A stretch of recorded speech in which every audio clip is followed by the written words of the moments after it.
Hello po, isang magandang araw po sa inyo. Kumusta po kayo? Ako po si Ate Mel. Sa ngayon po, nasa Aquarius na po tayo. January 20 hanggang February 18, pangwalong tawas po natin. Hello guys, kumusta po kayo? And sa ngayon po, meron po akong bagong dasal na i-introduce ko sa inyo. Ito po yung Tagalog or Tinagalog ko. Ito yung hango po sa lahat. Ang iba po yung sa verso, ang iba po naman is galing po sa salmo, ang iba po is galing po sa orasyon. So, sa lahat po na nandirito, kung baguhan ka man po Aquarius, ang mechanics po natin is isipin po ninyo na nandito po kayo sa aking harapan and magpapa-card or magpapatawas po kayo, Ang tawas ko po ever since is gamit ko po talaga is tarot card, Ever since po and mahigit na, matagal na, mahigit na 10 taon. I started when I was 40 years old, pero talaga pong nagpursige po ako nung mag 42 na, Hindi na kaya, So, sa ngayon guys, sa lahat po ng mga nandirito po ngayon, Aquarius, sa inyo po ang card na to. And ang Aquarius po is air sign. And sa ngayon po, tatamaan po tayo, lahat po ng Gemini, Libra, lahat po ng air sign, medyo mabigat po ngayon ang pagpasok po ng buwan na to, And kasi po, parang nagbago po ang ating energy. Pag sinabi po nilang retrograde or something po sa energy, talagang tatamaan po ang lahat ng air sign.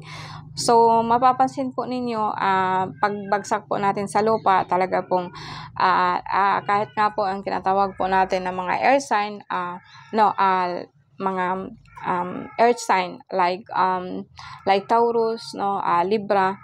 And in general po, kung titingnan po ninyo ang lahat po ng reading is makikita po ninyo na mas marami po sa atin talaga ang nahihirapan. So, ito po sa dahilan po na pagbabago po ng energy ng ating mundo. And let us begin, So, sa lahat po ng Aquarius dyan, na gusto pong magpatawas, ito po yung ating dasal. Pakinggan po natin and at least po isa puso at saka isa isip. Let us begin.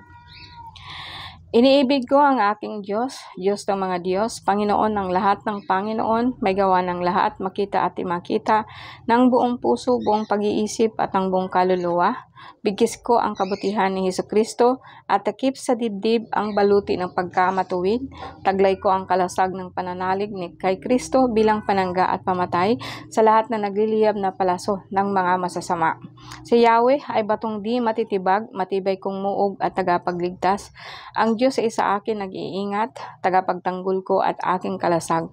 Ako'y kaawaan o mahal kong Diyos sangayon sa iyong kagandahang loob.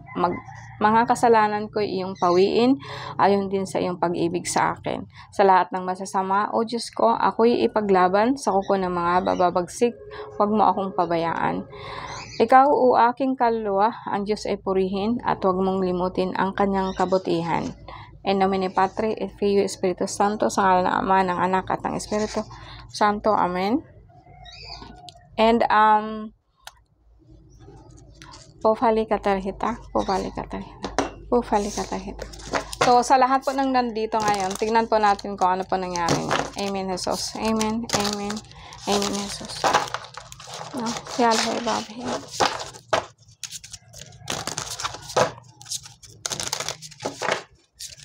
Aquarius, January 20 hanggang February 18.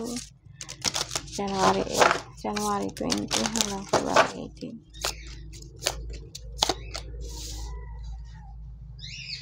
Aquarius. So, nandito na tayo ngayon, may nakakaramdam ka po ba ng parang panghihilo? Tapos hindi po ikaw makatulog? Ngayon po talaga, hindi ko alam kung bakit, pero ang dami pong naglalabasan po na mga mahikang itim nung panahon pa ito, noong matagal na panahon na. Magre-resulta po ito na parang balisa ka po at hindi po makakatulog. Meron din po ako nakikitang rashes na kahit anong is hindi po siya gumagaling. Orasyon, bungo, orasyon or bungo. Sa sentro ng card mo, makikita ko yung tinatawag nating bungo or orasyon po sa dilim, dark magic po nato na kung tawagin, And ito po dahil po sa mag-asawa po sila na nagagalit po sa iyo, pero wag na po kasi alam ko matataranta na naman po kayo at magtatanong po kayo kung sino. Well, ang lahat po kasi ng mga entity mag-correspond po siya sa ating isipan. So, kung sakali pong nagagalit po kayo or may nagalit po sa inyo, no, and magkakaroon po tayo kagad ng problema po niyan sa health, sa sakit, no. And kaya lang po, lahat po siya pwede pong gamutin, no. And may nakita po akong travel, parang magta-travel po kayo, no. Siguro nga po is dahilan po ito na kung saan, mag-aano na po tayo, mag-i-election na po ngayong Lunes, no. So, ang alam ko, ang iba po talaga is uuwi siya. Okay guys, dito makikita ko dito na actually ang problema ninyo is dahil po sa lupa. Pwede din po na ang katawan po ninyo ang target, no. And ito kasi parang nahirapan po kayong maglakad, makatayo, no. May problema po ikaw sa prostate pa rin. Parang meron po ikaw lagnat, no. Ang tiyan mo parang bloated ang pakiramdam mo. Nandyan na rin po yung tinatawag po natin na pananakit po ng balikat, frozen shoulder, no. And ito po ito naman guys is hindi naman talaga kailangan po na sabihin po natin na lahat very bad or something, no. It's just like mga energy po to na kung saan parang pinipin down po tayo, no. Parang ang tinatrap po ang ating kaluluwa, tinatrap po ang ating isipan kung ano po ang gusto po natin gawin na kahit papaano po is makausad. Kaya po minsan nandiyan na po yung parang napakahirap po talagang makalampas po sa isang sitwasyon, no. Dito may nakita akong pananakit po ng paa, itong binti po natin, no. Nahihilo ka po, no. May nakita ako dito na parang masakit yung likod, nahihilo ka, no, parang meron kang balis na hindi mo maintindihan, very strong na balis kasi hindi po siya engkanto, no.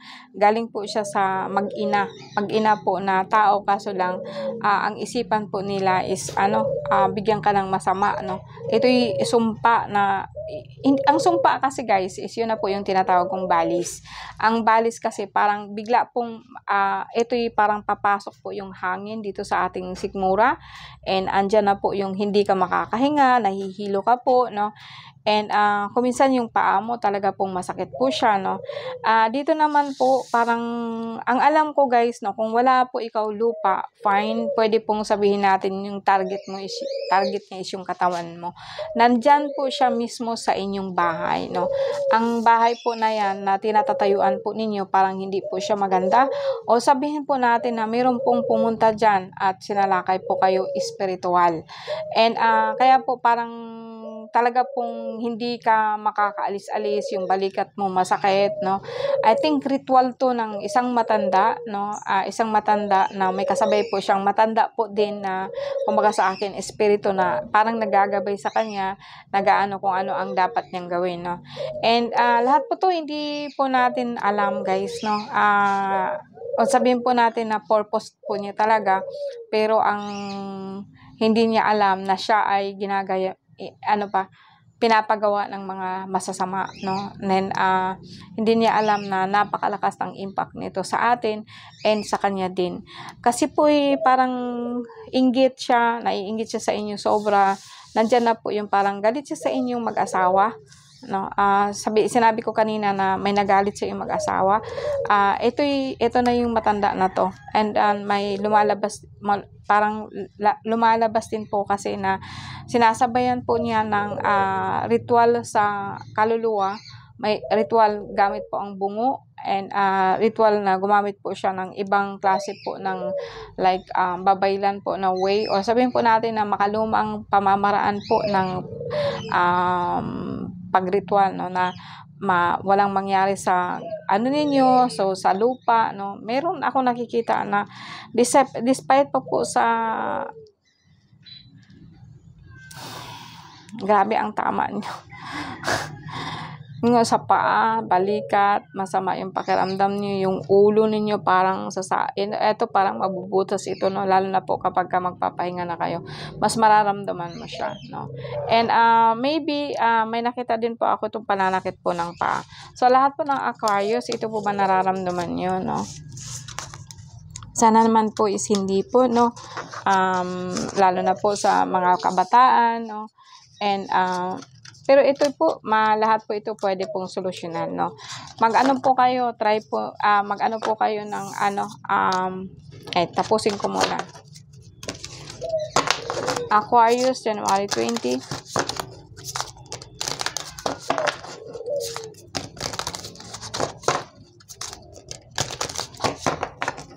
Aquarius, January 20.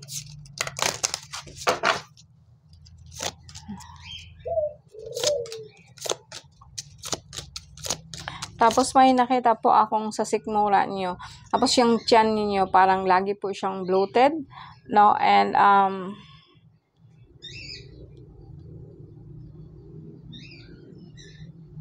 so, meron din po akong nakita dito na yung dito ninyo, parang meron kayong plema dyan, pero wala naman po kayong ubo. Ito po yung dahilan kung bakit parang hirap kayong huminga na itong, sabihin na natin na acid or acid reflux po natin, no? Medyo mataas po talaga siya.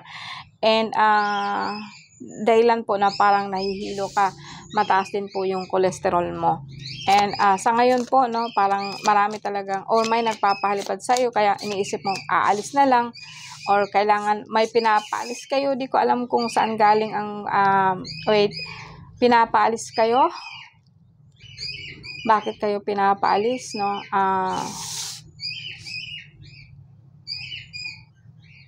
Guys, parang parang nakita ko talaga na isinumpa kayo ng isang lalaki na to ba, hiniwalayan ba ninyo? Hiniwalayan ninyo, kaya po, dahil po pinapahiwalay din po kayo ng magulang nyo. Parang nangyari na ito, matagal na. Tapos sa ngayon po is talaga pong nagmamanifest siya. Ang problema kasi nito guys is kasama po yung mga bata. Kaya po maano siya po, kung titingnan ko yung card ninyo, masyado po siyang masakit, nararamdaman ko yung bigat ba.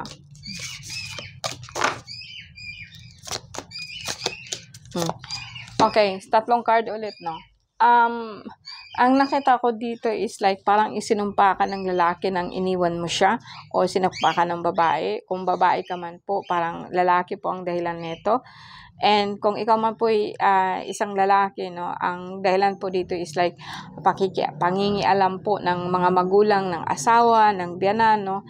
And ang bahay ninyo parang wala siyang peace, parang wala siyang harmony sa loob po ng pamamahay ninyo. Lagi po kayo nag-aaway, yung mga bata, yung mga bata po, di po siya nasunod sa inyo. May kahit anong pagsisikap ninyo is like ang pera po niya mauuwi po siya sa wala. So guys, eto guys, no, wala bang good news dito? Yes, meron po, no. Sa lahat po ng sinabi ko nga po sa inyo, sa lahat po ng lagi po yan, may pamamaraan po ng Aquarius. Ang Aquarius kasi, sabi ko nga, ang air sign po ngayon, masyadong magulo po ang isip and apektado po lahat ang ating gagawin. Ito guys, no, gamitin po ninyo ang kapangyarihan po ng hangin, kapangyarihan po ng lupa, which is actually lumalabas po dito na ang pinag-aawayan po ninyo talaga is yung lupa, katawan, apektado ang pamilya, magulo ang pamilya, no. And sa ngayon po, alisin po ninyo itong kalimutan po ninyo lahat yon, and mag-umpisa kayo ulit. Kung sakasakali man ang pamilya mo para nagkawatak-watak na, so lagi mo silang i-bless, lagi mo silang ang mga bata, wag mo na sila pong pagalitan pag umaalis po. Bagkus magsindi ka po ng kandila, and lagi mo pong doon na magkaroon po ng liwanag ang kaisipan po ng bawat isa, lalo na sa iyo. Capricorn, Aquarius, magsindi ka ng kandila para sa pamilya mo at para sa iyo. Kulay dilaw kung wala kang makitang dilaw, and then try mo po ang green or blue para po magkakaroon po kayo ng peace and harmony, makakapasok po sa iyo. And isipin mo po ang light po na yon is magsisindi ng kandila. Yung kandila na yon magbibigay po siya ng liwanag sa bawat kaisipan ng bawat pamilya. And ito man po kung ano po mangyari itong mga tao po na nasa labas, huwag muna po ito silang isipin. And itong kandila na ito, like say for example, pag nagsisindi ka, magkakaroon po baga ito ng liwanag. Bilog po ito, lalo na pag gabi po ninyo sisindihan. So itong liwanag nito, ipasok mo lahat ang mga bata, mga asawa mo, anak, ikaw, and yakapin mo sila lahat, iparamdam mo ang iyong pag-ibig. Mas malakas ka pa rin kahit anong mangyari sa lahat ng ito.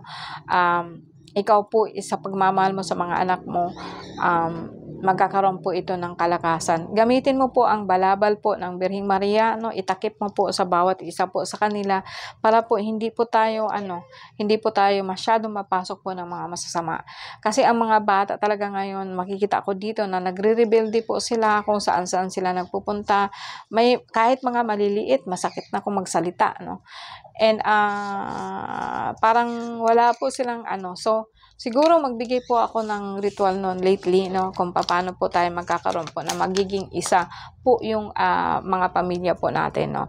And that's it guys, no, sa lahat ng mga nandirito. Gusto kong magdasal po para sa inyo ng Salve Regina para po matunaw po ang lahat ng mga negative na nasa ating paikot, no. So lahat po ng Scorpio, no, sakupin natin ito lahat.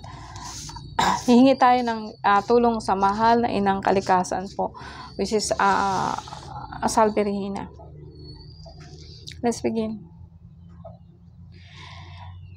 Salve Regina, Mater Misericordia, Vita Dulcedo, et Spes Nostra Salve, Alti clamamos, exusus Filahave, Anti suspiramus, Himentis et Flentes in hac lacrimarum vale, ea ergo advocata nostra, illus tus misericordias oculos ad nos converti, et hisum benedictum, fructum tui bentis tui, nobis postum hoc auxilium extendim, o clemens opia, o dulcis Virgo Maria.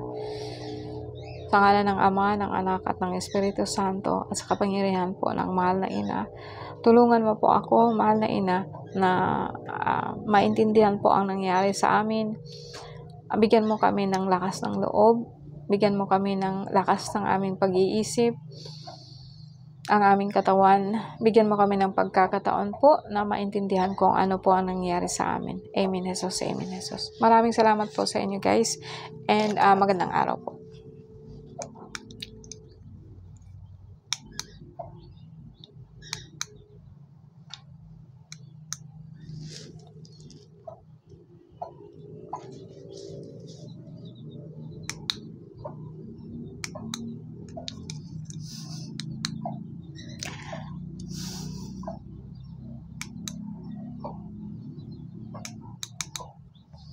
Okay, hindi po nagana ang ating